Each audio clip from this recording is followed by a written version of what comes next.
Assalamualaikum warahmatullahi wabarakatuh. Saya Septiana, selaku ketua kelompok dari kelompok 9. Kami akan membahas mengenai jurnal kami yang bertemakan tentang representasi pengetahuan. Bab pertama, kita akan bahas mengenai pengertian representasi pengetahuan, yaitu adalah metode yang digunakan untuk pengkodean pengetahuan ke dalam sistem pakar yang berbasis pengetahuan. Tujuan dari representasi pengetahuan adalah untuk menangkap sifat-sifat penting dari suatu permasalahan, kemudian menjadikan informasi tersebut dapat diakses melalui prosedur pemecahan permasalahan. Karakteristik representasi yang baik itu adalah mengungkapkan hal secara eksplisit, lalu membuat masalah menjadi transparan, komplit dan efisien, serta menampilkan batasan-batasan. Jenis-jenis representasi pengetahuan yang pertama adalah representasi logika, itu menggunakan logika dalam pemecahan permasalahan. Lalu ada representasi prosedural, menggunakan instruksi-instruksi dalam setiap pemecahannya. Apa saja yang harus diperhatikan? Yang pertama adalah fakta. Fakta meliputi objek yang sedang dipresentasikan. Yang kedua, formula. Formula adalah manipulasi atau perubahan data yang ada dalam permasalahan. Dilanjutkan oleh saya, Welda. Saya akan membahas tentang bab 2. Di bab 2 ini, saya akan membahas tentang metode yang digunakan dalam penelitian ini. Metode yang digunakan adalah representasi prosedural dan logika. Yang dibutuhkan dalam penelitian ini adalah install Microsoft Visio, laptop 60 MB, RAM 2 GB, hard disk, jangan lupa install NetBeans, dan install Java Development. Nanti sistem perangkat lunak itu akan digambarkan ke dalam dua diagram pada UML, yaitu diagram use case dan diagram activity. Nanti setelah memasang diagram use case, dipasanglah diagram activity.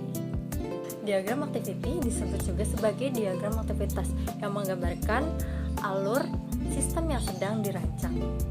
Rancangan ontologi. Rancangan ini dirancang terbatas pada beberapa kasus.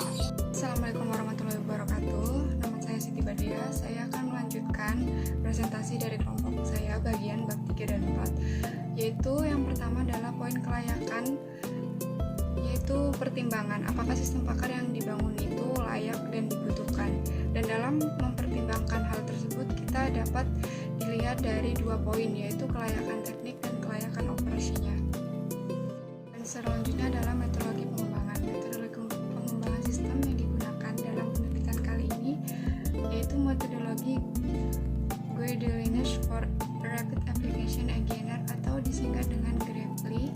Metodologi ini digunakan demi mempersingkat waktu yang bisa memperorientasikan objek tanpa mengurangi kualitas dari sistem yang akan dibangun.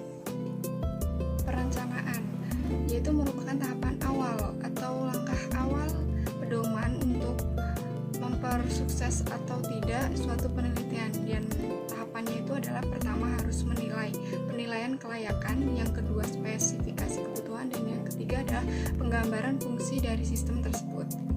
Berdasarkan dari hasil analisis perancangan serta pengimplementasiannya dari metode tersebut, maka kita bisa tarik suatu kesimpulan dari bab-bab sebelumnya sebagai berikut.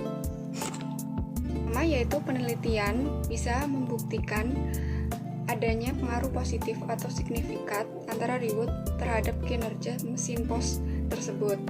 Dan yang kedua, penelitian ini juga bisa membuktikan adanya pengaruh positif dan signifikan juga antara pengalaman kerja terhadap kinerja si karyawan tersebut gitu. Jadi bisa buat tolak ukur. Dan yang ketiga, penelitian ini juga bisa membuktikan adanya pengaruh negatif juga dan signifikan antara stres terhadap kerja dari si karyawan tersebut yang menggunakan pembayaran mesin kasir yang manual gitu atau kalkulator gitu.